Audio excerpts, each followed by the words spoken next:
না না না না না না না। আরে গুল গুল গুল গুলটে গুলটে উল্টে গুলে দেয় দুনিয়া উল্টে। উল্টে পাল্টে দিন কাটে তার গলদপুরে রগবাজি গুলবাজিতে। কি কাণ্ড! পাঁচু ভেন্ডি ঘটনা চালা তার সঙ্গীত তার কার সাজিতে। জ্বালিয়ে খেলে গুলের প্যাচে দিনকে করে সেরা। গুল গুল গুলটে গুল গুল গুলটে মামা জিন্দাবাদ। উল্টে মামা।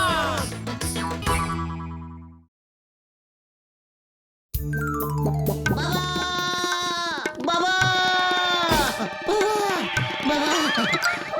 বাবা গো, আমি এক ছুটে 70 মাইল ছুটিয়া আপনার পদে আপনার পদতলে নিজেকে পদার্পণ সমর্পণ করিলাম।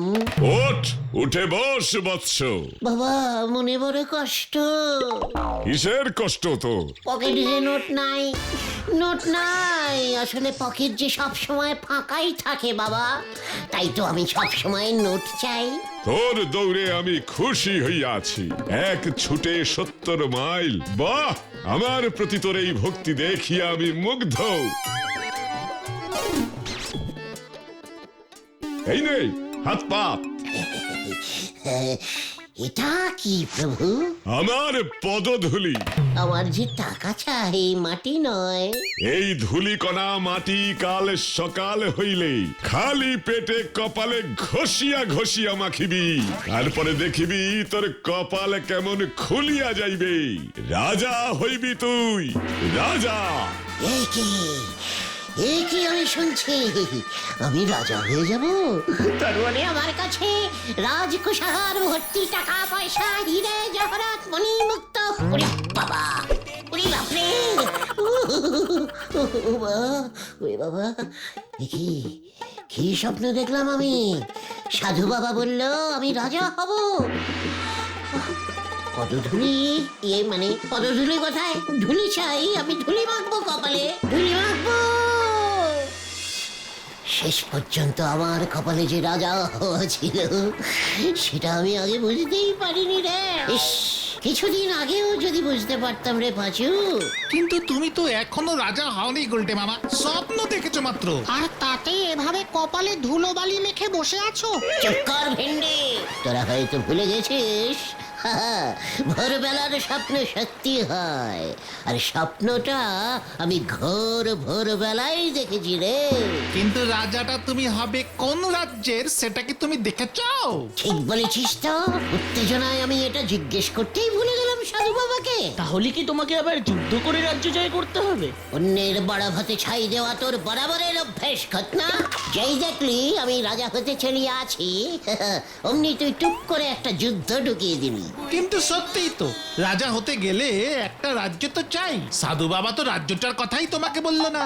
এর জন্য বলি সব কাজ এত তাড়াহুড়ো করে করতে নেই গুলটে মামা। শোন গলদপুরের বলদ ছেলের দল, আমার কপালে রাজা হওয়া লেখা আছে যখন, তখন রাজ্য ঠিক একটা জোগাড় হয়ে যাবে।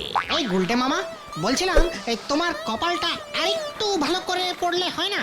রাজ্যের নামটাও লেখা থাকতে পারে। কথাটা মন্দ বলিসনি ভেন্ডি, তবে আমাদের এই গলদপুরে কপাল কে পড়তে পারে বলতো? কেন? আমাদের পাঁচুর বাবা ষষ্ঠীচরণ পুরোহিত জেঠু। এই আমার বাবা হাত দেখতে পারে, কপাল পড়তে পারে কিনা জানি না। ওরে গলদপুরের বড় বলদ পাঁচু, যে হাত দেখিয়া ভাগ্য বলিতে পারে সে আরেকটু চেষ্টা করিলে কপাল রিডিংও করিতে পারিবে। বরং হাত দেখে ভাগ্য বলা অনেক কঠিন, হাতে অনেক একা বেকা রেখা থাকে। কপালে ওসব ঝামেলাই নেই, পুরো ক্লিয়ার। কিন্তু তুমি তো কপালে ধুলো মেখে আছো গুলটে মামা।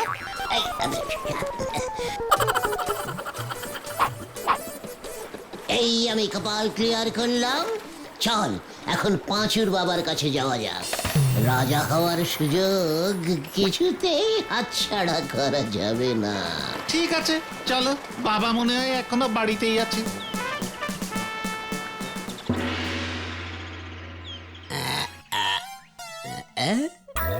কামস সারছে হ্যাঁ এইটা আমি কি দেখতাছি? কি দেখেছো বাবা? রাজ্যটার নাম কি গো? রাজ্যটা কি এদেশে না বিদেশে? এই যে গভীর একটা চক্রবর্তী রেখা দেখা যাইতাছে, হ্যাঁ খুব গভীর। কিন্তু আমরা তো গুহ, চক্রবর্তী তো নয়। আহম্মক কোথাকার, হ্যাঁ মানে কিছুই বুঝাস না। তুই গুহই হোস আর যাই হোস, তোর কপালে যখন চক্রবর্তী রেখা দেখছি আমি, রাজা তুই হবি হবি। কিন্তু কিভাবে? এই যে একটা মোক্ষম প্রশ্ন করছস বটে। শোন, মন দিয়া শোন। এইখান থিয়া নাক বরাবর পশ্চিমে, বুঝলি, পশ্চিমে পাক্কা 70 মাইল দূরে কপালপুরা গ্রামের জমিদার শ্রীমান কপালেশ্বর কাপা মহাশয়ের সঙ্গে দেখা কর। হেহ, ওই তোরে রাজা বানাইব গুলটে। বাবা, গুলটে মামার কপালে এত কিছু লেখা আগে দেখিনি তো। তোর বোঝার দরকার নেই পাঁচু, তোর বাবা বুঝলেই হবে। কিন্তু মেসমশাই, আমি একটা ব্যাপার বুঝতে পারছি না কিছুতেই। কপালের জমিদার আমাকে রাজা বানাবে কি করে? ও তো নিজেই রাজা হতে পারেনি, সারা জীবন তো জমিদার হয়েই কপালপোড়া গ্রামে রয়ে গেল। এত কিছু যদি তোরা বুঝবি, হে, তাইলে আমার কাছে আইয়া তোকে কোনো কাম নাই। শোন শোন শোন শোন শোন, যা কইতাছি মন দিয়া শোন। সোজা কপালেশ্বরের কাছে যা, ওই কপালপুরা গ্রামে। ঠিক আছে, আমার কপালে যদি এত কপাল লেখা থাকে তাহলে আমি যাব। রাজা আমাকে হতেই হবে। আর আমি যদি একবার রাজা হতে পারি তাহলে মেসমশাই আপনি হবেন আমার রাজপুরোহিত। মন্ত্রী কে হবে গুলটে মামা? তোর বাবা। তার কারণ ওই কপালপুরা গ্রামে যাবার যা খরচা তা তোর বাবাই দেবে। এটাই তোর বাবার কপালে লেখা। Follow me.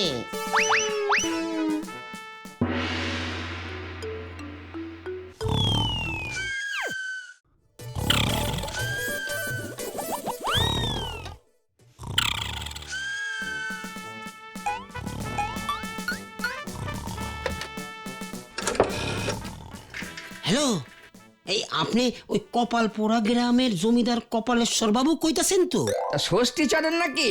তা কি মনে করে একদিন পর কোনো খবর আছে নাকি? খবর আছে, খবর আছে। আমাকে গলতপুরের সবচাইতে বড় বলদাটারে পাঠাইতাছি আপনার কাছে।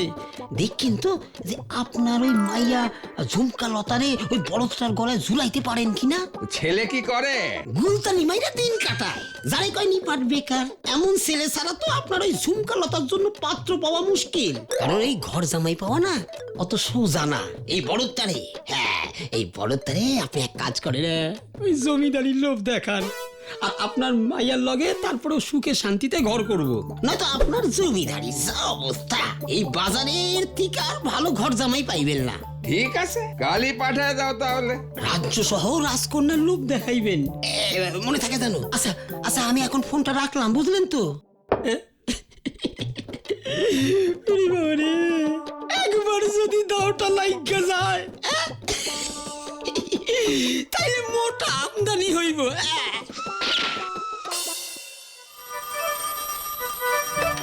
কি কাণ্ড! হ্যালো, কি হে হরি বল, হ্যাঁ খবর কি? হরি বল না, বলো হরি। এখন অত সময় নাই, আসল কথাটা বলছি শোনেন। ওদিকে তো বড় কাণ্ড ঘটেছে, পাখি তো ফুরুত।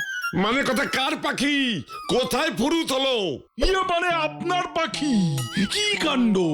ওই কুলটের তো বিয়ে ঠিক হয়েছে, ষষ্ঠী চরণ ঠিক করেছে কপালপোড়া গ্রামের জমিদার কপালের মেয়ের সঙ্গে।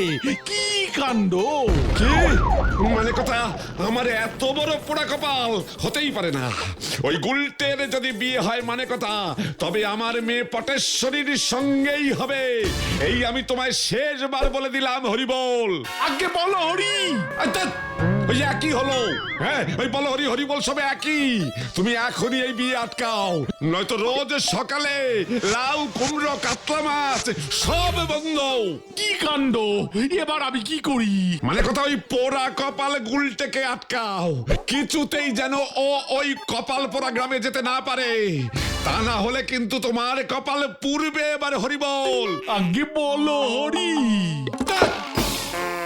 আমি জানতাম ঘটন তোর বাবা আমাদের 1 টাকা দিয়েও সাহায্য করবে না। হাহ, আমি তো অনেক করে বললাম, এর থেকে বেশি বললে আমার ওই কপাল পোড়া গ্রামে যাওয়াটাই আটকে দিত। চিন্তা নেই পাঁচুর বাবা তো আপাতত 50 টাকা ধার দিয়েছে গুলটে মামা। পাঁচু স্টেশনে গেছে টিকিট কাটতে। কিন্তু আমি তো একটা ব্যাপার কিছুতেই বুঝতে পারছি না, পাঁচুর বাবা ষষ্ঠীচরণ বাবু হঠাৎ আমাকে রাজা বানাতে এত ব্যস্ত হয়ে উঠলো কেন বলতো? নিজের রাজপুরোহিত হতে চায় বলে। আমিও ঠিক সেরকমই ভাবছিলাম বুঝলি। কেস কেচে গেছে গুলটে মামা, পুরো গুবলেট হয়ে গেছে। মানে হোয়াট গুবলেট? কি হয়েছে পাঁচু বল। রাজা আমি হবই, তুই হবি আমার সেনাপতি। বিপদে মাথা ঠান্ডা রাখতে শেখ পাঁচু। গুলটে মামা, বলহরি দারোগা স্টেশনে পুলিশ পোস্টিং বসিয়েছে। স্টেশনের দিকে গেলেই নাকি আমাদের ধরে বন্দি করবে। আমি তো স্টেশনে ঢুকতেই পারলাম না, বলহরি দারোগা আমাকে ধরে শাসিয়ে দিল। বলল আমাদের এই গলতপুর থেকে কেউ ওই কপালপোড়া গ্রামে যেতে পারবেন না, গেলেই আটক করবে। কেন কেন কেন? বলল কোনো এক কালে নাকি ওই কপালপোড়া গ্রাম আমাদের গলতপুর গ্রামকে বগলামুখী কাপ ফুটবল ফাইনালে 10 গোল দিয়েছিল। সেই থেকে ওই কপালপোড়া গ্রাম হলো গলতপুরের শত্রু গ্রাম। শত্রু শত্রু শত্রু। আমি রাজা হব শুনেই আমার চারিদিকে শত্রুরা দলে দলে জাগিয়া উঠিয়াছে। রাজা আমি হইবই, কেহই আমাকে আটকাইতে পারিবে না। কপালের লিখন মন্ডন করা যাইবে না। আমরা বলছি যে ওটা খণ্ডন হবে গুলটে মামা। সে যাই হোক, শোন, গলদপুরের বলদ ছেলের দল আমার এখন কোনো সৈন্য দল নাই। তাই ওই বলহরি দারোগার পুলিশ দলের সঙ্গে সরাসরি যুদ্ধ ঘোষণা করা যাইবে না, খানিক বুদ্ধি খরচা করিতে হইবে। বুদ্ধি তোমার? মানে কি বুদ্ধি গুলটে মামা? আমার একখানি খাটিয়া চাই। ইয়েস, খাটিয়া। ওই হারুদের আছে, ওর দাদু খাটিয়ায় বসে রোদ পোহাতো। ওর দাদু পটল তোলার পরে এখন খাটিয়াটা এমনিই পড়ে আছে। ওই হারু শুদ্ধ ওর দাদুর খাটিয়া আমার চাই। আর আমাদের যা করবার কাল সকালের মধ্যেই করতে হবে। সময় কম, হাতে সময় কম। শোন সকলে,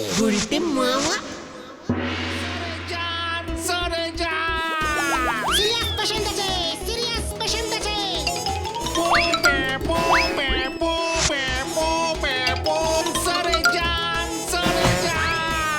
সিরিয়াস পেশেন্ট আছে, সিরিয়াস পেশেন্ট আছে। স্যার সরে যান, সরে যান, সরে যান, সরে যান। কি কাণ্ড, কার আবার কি হলো? আমাদের ষষ্ঠীচরণের ছেলে পাঁচু না? এই এই এই থাম থাম থাম থাম থাম থাম থাম। কার আবার কি হলো? কেউ গেল নাকি? কি স্যার, আপনি এখনো এখানে আর ওদিকে গোবিন্দ বাবু? কি কাণ্ড, আমাদের গোবিন্দ বাবু এই অকালে! এ কি, আমি তো ওর জন্যই এখানে। কি কাণ্ড! এই না না, গোবিন্দ বাবু না, ওনার ঠাকুমা সিরিয়াস অবস্থা।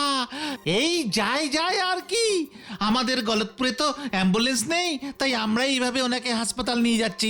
সরে যান। প্যাপো প্যাপো প্যাপো প্যাপো।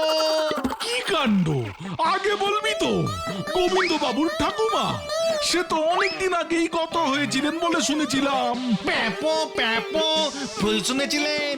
গোবিন্দ বাবু ওনার ঠাকুমাকে খুব ভালোবাসতেন। গোবিন্দ বাবু খুব ভেঙে পড়েছেন। প্যাপো। জানি না বাঁচানো যাবে কিনা। প্যাপো, আপনি এক্ষুনি গোবিন্দ বাবুর কাছে যান, আপনাকে খুঁজছিল। বলছিল এই বিপদের দিনে ওই হরিবলটা এলো না, খুব রেগে যাচ্ছিল। বলছিল আমি আর হরিবলকে লাউ কুমড়ো পাঠাবো না। প্যাপো। কি কি কাণ্ড! না না না না না, লাউ কুমড়ো আমি এক্ষুনি যাচ্ছি। কি বিপদ! এই তোরা চল সকলে, চল। লাউ কুমড়ো গেল আমার, চল। জয় কপালপোড়া গ্রাম। রাজা আমি হইবই, কেহই আমাকে আটকাইতে পারিবে না।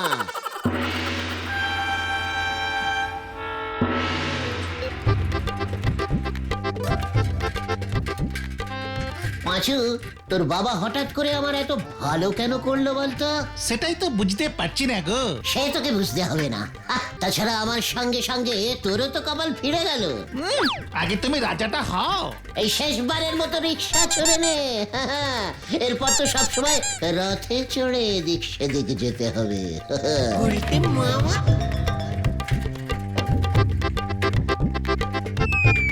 এই যে আমরা এসে গেছি বাবু, নামেন দেখি। আপনাদের কপালও দেখছি আমার মতোই পোড়া। দেন দেন, 7 টাকা 12 আনা দেন। পাঁচু, ভাড়াটা দিয়ে দে।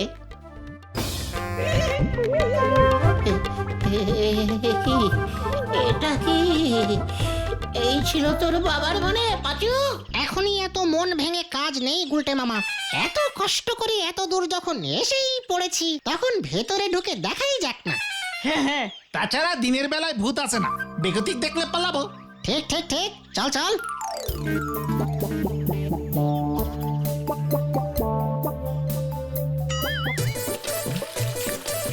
ওই তো দেখো উল্টে মামা, জমিদারের বাগানের মালি হবে, ওনাকেই আগে জিজ্ঞাসা করো না। হ্যাঁ হ্যাঁ, ইয়ে মানে এই যে দাদু, শুনছেন?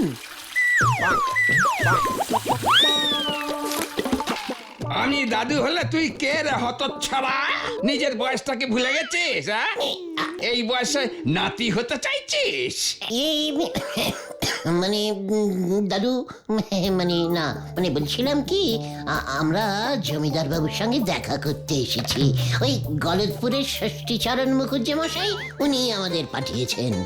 আগে বলবি তো হতচ্ছাড়া মুখ পোড়া। তা ছেলেকে শুনি। মানে আমরা সবাই, মানে কি বলছেন ঠিক বুঝতে পারছি না। ইয়ে মানে মেশো, ইয়ে মানে আমি জমিদার কপালেশ্বর কাপা। ভেতরে এস। আগে মানে আপনি জমিদার? পাচুরে, ভেতরে চল আগে, কেসটা কেমন যেন লাগছে। তা পাত্র বুঝি তুমি? হে বাবা জীবন। আগে পাত্র না, আমি গুলটে, গুলটে গুহ। আর ষষ্ঠীচরণ তো টেলিফোনে আমাকে এই নামটাই বলেছিল। ঠিক ঠিক ঠিক ঠিক ঠিক, ওই ষষ্ঠীচরণ মেশামশাই তো আপনার কাছে আমাদেরকে পাঠিয়েছেন রাজা হওয়ার জন্য। আমার কপালে লেখা আছে তো? একেবারে ঠিক লেখা আছে, যাকে বলে একবারে রাজকন্যা সহ রাজত্ব। আমার তো ওই একটাই মেয়ে ঝুমকোলতা, ওকে বিয়ে করলে এই জমিদারিত্ব তোমারই হবে বাবা জীবন। তবে জমি জমা বিশেষ কিছু নাই, সবই ধার দেনায় গেছে। এই এই বাড়িখানাই যা পড়ে আছে আজকের বাজারে, এটার দামও তো কম কিছু নয়। এসব আপনি কি বলছেন? আমি বিয়ে করব না। পাচু, তোর বাবার মনে ছিল শেষ পর্যন্ত? ইয়ে মানে জমিদার মেশামশাই, আমি বেকার, মানে কোনো রোজগার করি না, বুঝতে পারছেন? খালি রাজা হতে চাই। এমন বাজে পাত্রর সঙ্গে কখনোই আপনার মেয়ের বিয়ে আপনি দেবেন না। কিরে, তোরা কিছু বলছিস না কেন? ষষ্ঠীচরণ তো একেবারে ঠিক পাত্র দিয়েছেন। আমি তো এমনই চালচলহীন বেকার পাত্র খুঁজছিলাম। বাবা জীবন, একদম চিন্তা করো না, ঘর জামাই থাকবে, দুবেলা দুমুঠো খেতে পাবে, আর তার বদলে আমাকে আর আমার মেয়েকে দেখে শুনে রাখবে। হ্যাঁ, পাচু, আমি তোকে ছাড়বো না। আমি আর রাজা হব না। জমিদার মেশামশাই, ইয়ে মানে বলছিলাম যে এই বিয়ে হলে তো ভয়ঙ্কর সর্বনাশ হয়ে যাবে, মানে যাকে বলে ইয়ে মানে রাজায় রাজায় যুদ্ধ বেঁধে যাবে। যুদ্ধ কার সাথে? কেন? ওই যে আমাদের গলদপুরের গোবিন্দ গুছাইত আছে না, বিশাল ঝোলাগুড়ের ব্যবসায়ী, ওর একমাত্র মেয়ে ভারী সুন্দরী পটিয়সী শ্রীমতী পটেশ্বরীর সঙ্গে আমার তো বিয়ে ফাইনাল হয়ে গেছে। এখন কি হবে?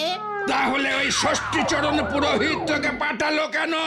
ইয়ে মানে ফুটবল খেলতে না, মানে রাজা হওয়ার জন্য? আমি এক্ষুনি গোবিন্দ বাবুকে ফোনে বলছি, বিয়ে আমার মেয়ের সঙ্গেই হবে। একই না না না না না, আমি তো পটুকে খুব ভালোবাসি। তাই বুঝি? বাসাচ্ছি তোকে ভালো হতো। এইগুলোকে এই ঘরে বন্ধ করে রাখ, পালাতে যেন না পারে। আমি আজ রাতেই ঝুমকলতের বিয়ে দেব। ওই উল্লুকটা যেন পালাতে না পারে, সঙ্গে ওর সাকরেত গুলো। যাই, আমি বিয়ের আয়োজনটা করি গিয়ে। আমি দরজার বাইরে পাহারায় আছি। ওরে বাবা, পাঁচু, আজকে তোর বাবার জন্য আমাদের এই অবস্থা। বাবার কি দোষ? বাবা তো ভেবেছিল জমিদারের একমাত্র মেয়ের সঙ্গে বিয়ে হলে তুমি ফকটের জমিদারিটা পেয়ে যাবে। তাহলে এই কপালের জমিদারি, না আছে জমি না আছে দাড়ি। এই বাড়িটা তো আছে, হোক না ভাঙা। পুরনো ইটের ভালো দাম পাওয়া যায় গুলটে মামা। পাঁচু, রাগে আমার সারা শরীর কাঁপছে কিন্তু। শান্তি শান্তি, আর কাপাকাপিতে দরকার নেই। এখন আগে এই জমিদার কপালেশ্বরের হাত থেকে কিভাবে বাঁচবো সেটা বলো। ঠিক বলেছিস খতন, এই বুদ্ধিটাই বার করতে হবে।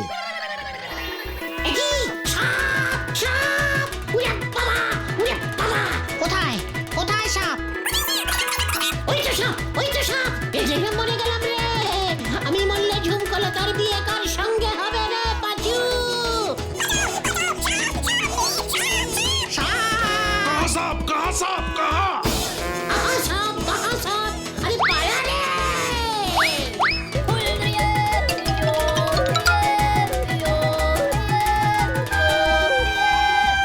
অল্পের জন্য তুমি বেঁচে গেলে গুলটে মামা, তোমার বিয়ে হয়ে গেলে আমরা যে তোমাকে হারাতাম গুলটে মামা। আমি ওই পাঁচুর বাবা ষষ্ঠীচরণ পুরোহিতকে ছাড়বো না। কোথায় কোথায় গুলটে? মানে কথা, ও আমার মেয়েকে এত ভালোবাসে জানতাম না তো। আরে আরে, ওই তো গুলটে। গুলটে আমাকে বিয়ে করবে? ইস, কি লজ্জা! গুলটে মামা দেখো সামনে কে। ওদের কাছে খবর পৌঁছে গেছে যে তুমি পটেশ্বরীকে বিয়ে করতে চাও। পালাও গুলটে, বাবা পালিয়ে গেল! এই এই একই একই, ওই ওই ওই ওই ওই ওই ওই ওই, ধর ধর ওকে।